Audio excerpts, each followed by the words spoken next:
Vamos trazer o Leandro Demori para a gente conversar agora, então, sobre essa operação da Polícia Federal, acontecendo hoje, deflagrada na manhã dessa quinta-feira, para combater a lavagem de dinheiro e fraude em licitações em Alagoas. Para você que pegou agora o nosso programa, a gente tinha contextualizado, mas vamos contextualizar aqui de novo. Esse caso teve origem a partir da reportagem da Folha, publicada em abril do ano passado. A gente está falando de uma operação de compra de kits escolares de robótica. A investigação começou em 2022, após essa denúncia e revelação da Folha, e como a Folha mostrou à época, os kits foram contratados com recursos em boa parte das bilionárias emendas do relator do orçamento, naquele momento, durante o governo do Jair Bolsonaro.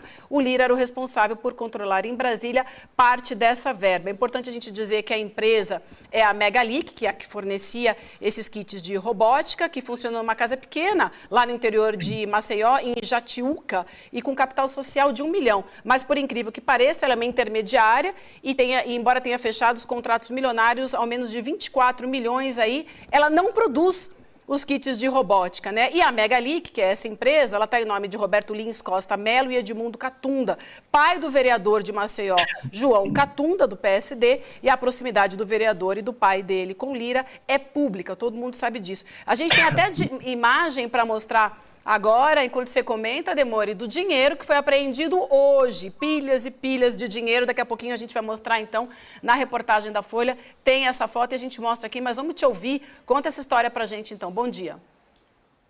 Bom dia, gente. Essa questão do kit de robótica, desde que saiu a história no ano passado, ela era evidentemente um esquemão, né? Tanto é que a Polícia Federal foi até rápida nessa investigação, né? Basicamente, a gente lembra, inclusive, de escolas que não tinham nem banheiro direito, né? Não tinham nem instalações adequadas. Teve escola que recebeu o tal do kit de robótica que não tinha nem acesso à internet. Ô, Demori, desculpa te cortar, mas só para mostrar que agora a gente está junto com a tua fala, mostrando lá a contagem do dinheiro. Esse dinheiro, gente, hoje, que foi apreendido hoje, agora, nessa operação. Vamos lá, segue o jogo. Não, exatamente. Isso aí, vamos lembrar, isso aí vem do grande orçamento secreto. Acho que a gente tem que lembrar também, né, Vivi, para as pessoas, como que funcionava o orçamento secreto, para as pessoas entenderem como essa nota de R$100 foi parar na mão dessas pessoas, né? O orçamento secreto basicamente liberou, durante o governo Bolsonaro que tinha medo de impeachment, que tinha medo de cair, né, por tudo que fez, por tudo que aprontou, né? Basicamente ela liberou para que os deputados acessassem dinheiro diretamente dos ministérios. Isso não é uma inovação do governo Bolsonaro, sempre existiu, mas não nos volumes que a gente se acostumou a ver no ano passado, né? Na verdade, o orçamento secreto virou o grande orçamento oficial. E aí o que acontecia? O deputado ia lá, negociava com o Arthur Lira, né? Ou negociava com os outros deputados que estavam organizando esse esquema e combinava de ir nos ministérios para indicar verbas para prefeituras e estados. Qual o grande problema disso? Primeira coisa, o legislativo, né, a Câmara, no caso, na mão do Arthur Lira, negociando como o dinheiro dos ministérios vai ser gasto. Isso é um completo absurdo, porque os deputados eles já têm as emendas deles, né? O dinheiro dos ministérios ele tem que ser gasto de uma forma organizada e, como se chama tecnicamente, né, de forma técnica, né? Não é isso que acontecia. Então, permitia esse tipo de coisa que agora a Polícia Federal está nos mostrando, que o deputado fosse lá e indicasse, vamos comprar kit de robótica para uma escola. E aí não tinha avaliação do MEC, não tinha avaliação de Tribunal de Contas, não tinha avaliação dos setores de compra, né? Porque simplesmente era uma emenda pirata que os deputados estavam usando. Isso é o orçamento secreto. Essa festa, em parte dela, ela terminou com o governo Lula também por causa de uma ação do Supremo Tribunal Federal. Vamos lembrar que no ano passado o STF colocou coisas mais claras dentro do orçamento secreto. Quem são os deputados que vão fazer isso? Para onde vai a verba? Tem que ter uma definição técnica sobre isso. E é com isso, como falou o Guilherme Amado, essa abstinência, é com isso que a Câmara está se batendo hoje, né? E aí a gente pode lembrar, Vivian, se for o caso também, das outras questões que envolvem o Arthur Lira, né? O Fernando Fernandes falou aí, a gente não pode se imbuir desse espírito lavajatista, porque eu concordo 100% com ele. Eu acho que o judiciário brasileiro ele é contaminado pela política, ele pauta e despauta assuntos em relação ao que acontece dentro do tribunal, com base também em pressão da opinião pública. A gente já viu isso, inclusive com o marco legal, né? No ano passado, a coisa começou a ser votada, teve 2 votos, depois parou. Então, o judiciário é contaminado com isso, mas a questão do Lira, hoje, a questão policial do Lira, ela não é um problema de timing, ela é um problema de atraso. As coisas em relação ao Lira estão atrasadas. O Lira tem um processo contra ele, que ele foi julgado e condenado onde ele é ficha suja. O Lira sequer poderia ter concorrido à Câmara dos Deputados, concorreu com base numa decisão liminar lá nas Alagoas. Então, tem várias questões. O problema do Arthur Lira é que os processos contra ele não correram, ficaram todos parados, né? Então, agora as coisas finalmente parece que estão acontecendo, né? Pois é, eu queria só lembrar, peguei aqui rapidinho, enquanto eu estava te ouvindo, que essas escolas, na época que foram doados esses kits, né, no valor de 26 milhões, eram escolas que não tinham nem água e computador. Olha que loucura, como é que, Chico... Exatamente. O Eduardo Moreira comentou aqui, foi motivo, esse kit robótica, de um programa inteiro aqui, lembra? Sim.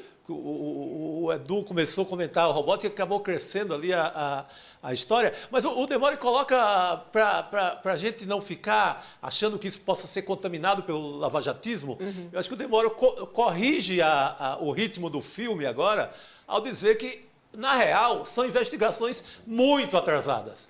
Eu lembro da ex-mulher do Arthur Lira, em Maceió, durante as eleições, dizendo: como é que vão deixar um homem desse ser candidato? Com essa capivara de história de corrupção nas costas. A ex-mulher. Que não é fofoca, não é revista Caras, mas a ex-mulher ela ocupa a tribuna política e ela vem com essa informação. Como é que vão deixar esse meu ex-marido ser candidato se ele tem essa capivara de casos de corrupção? É isso que o Demore está nos atualizando. É atraso, não é lavajatismo. Estamos atrasados, o país estava atrasado em relação ao Lira. Por quê? Cara muito poderoso. E talvez a sede, a fome de gangsterismo usada essa semana tenha despertado, de certa forma, não o judiciário, mas as pessoas. Pô, ninguém nunca foi atrás desse cara? Sim. Vão deixar passar batido? Vocês vão ficar elegantemente com seus programinhas na TV a cabo, comentando que a articulação está falhando, porque, veja bem, a grande política... Não é isso, gente. É corrupção, é achaque. Exato. O Lira, Chico... O Lira é um caso de polícia, né? Assim, vamos lembrar as pessoas, essa causa que o Lira foi condenado, o Lira foi condenado por um esquema de rachadinha, condenado, tá? O Lira foi condenado por um esquema de rachadinha, o Lira, na prática, foi condenado, era ficha suja, ele teria que ficar 10 anos sem poder concorrer a eleições, não poderia ter concorrido sequer à eleição do ano passado.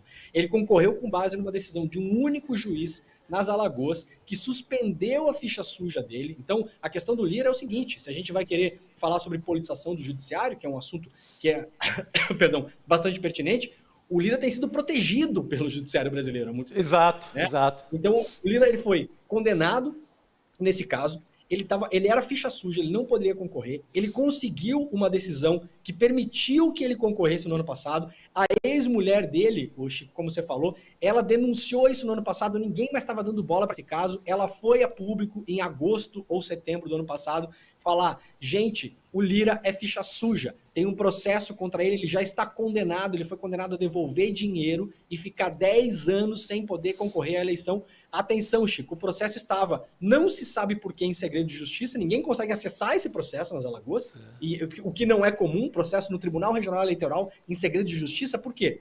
Está protegendo Exato. Quem? Tem algum menor envolvido? É caso de família? É alguma coisa assim? Não, o processo já foi condenado, o Lira já foi condenado.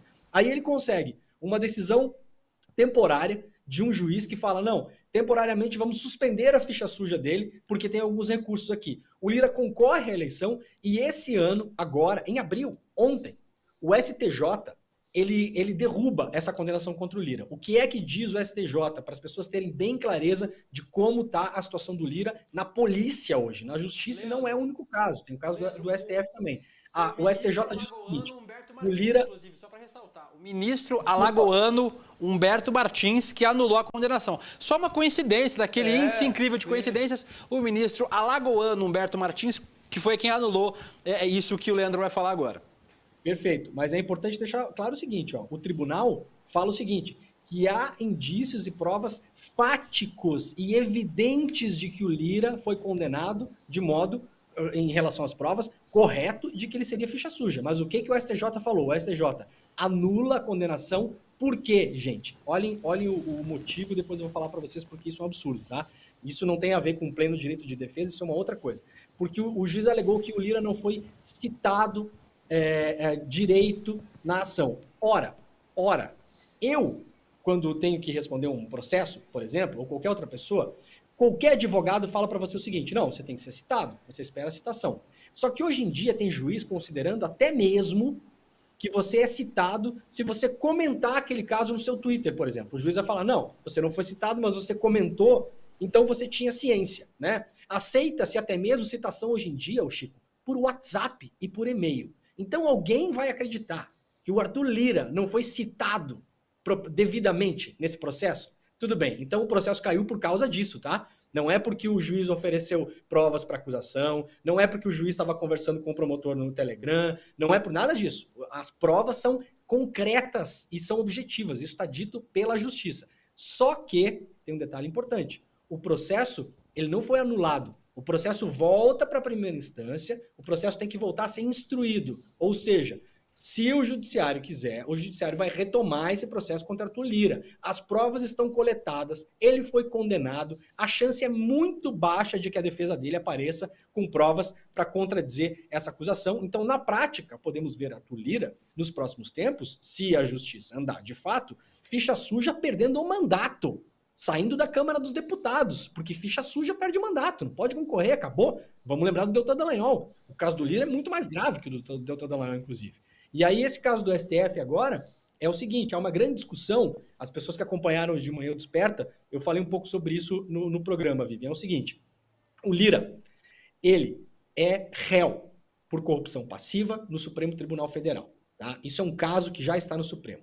O Supremo vota na turma. 3 ministros da turma já votaram e disseram, sim, o senhor Lira é réu nesse caso.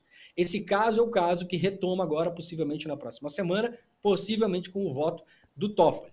Caso confirmada essa decisão, o senhor Arthur Lira, ele é efetivamente réu por corrupção passiva, por um assessor ter recebido grana e ter tentado embarcar num avião com essa grana enfiada na cueca, tá? Aí o que acontece a partir de agora? Temos 2 questões bastante importantes.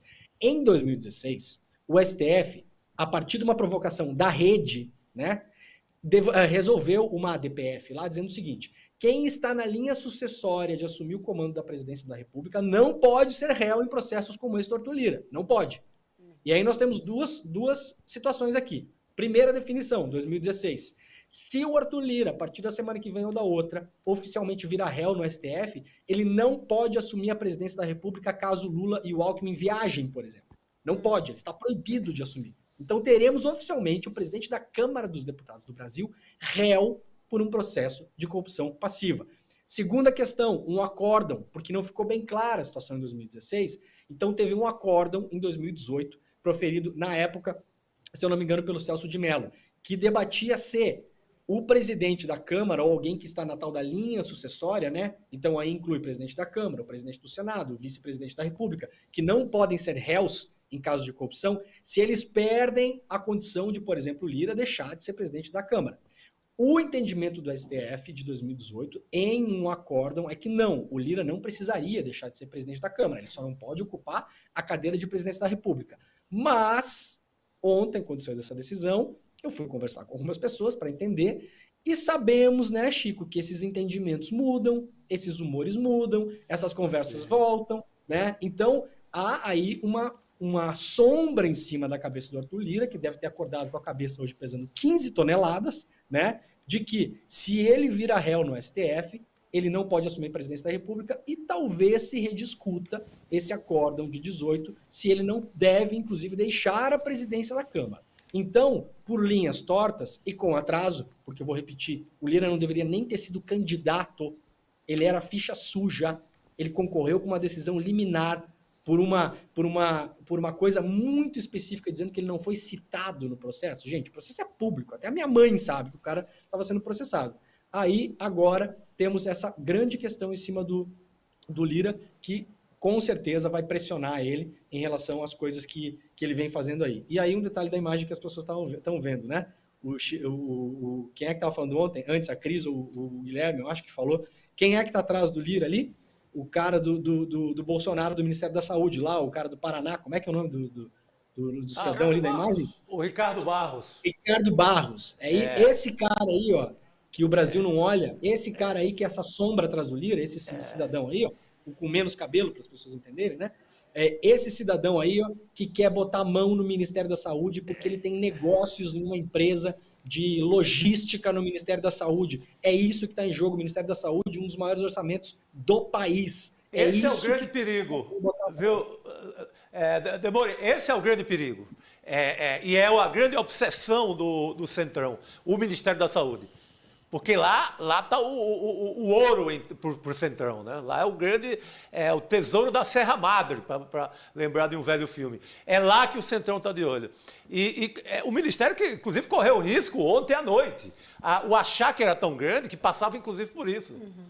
Então, eu creio que essa sede desmedida, que faz com que a gente use palavras do noticiário policial, aqui como lembrou a Cris, achaque, sequestro, chantagem e tudo isso, coloca o Lira no centro de uma grande apuração também sobre corrupção. Uma apuração que está muito atrasado. E essa imagem das notas de 100, com aquela fruteira de natureza morta, parece um quadro do francês de natureza morta com dinheiro vivo brasileiro, né? É natureza morta, dinheiro vivo do orçamento secreto. Talvez agora a população passe a entender o que é orçamento secreto. Porque, às vezes, a gente precisa de imagens fortes e ver o dinheiro. Estamos vendo o dinheiro do orçamento secreto. Falando nisso, até queria que eu pedisse... Diga. Só um comentário sobre o orçamento secreto muito rápido e uma ironia em relação ao que está acontecendo ao Lira. As pessoas estão vendo esse dinheiro aí. Esse dinheiro, se não tivesse orçamento secreto, teria uma decisão técnica do Ministério da Educação, ia avaliar e falar, gente, a gente não vai mandar kit robótica para essa escola que não tem banheiro. Né? Como o orçamento secreto não passa por essa avaliação técnica, o dinheiro vai para onde esses caras querem. Essa é a primeira coisa. E, Chico, só uma ironia em relação ao que acontece hoje com o Arthur Lira no STF. Essa decisão que o STF tomou de que o réu por corrupção não pode assumir a presidência da República e, eventualmente, pode ter uma rediscussão por ele perder o mandato de presidente da Câmara, ela foi provocada pela Rede em 2016 para tirar, sabe quem da presidência do Senado? Renan Calheiros, que hoje é o grande adversário.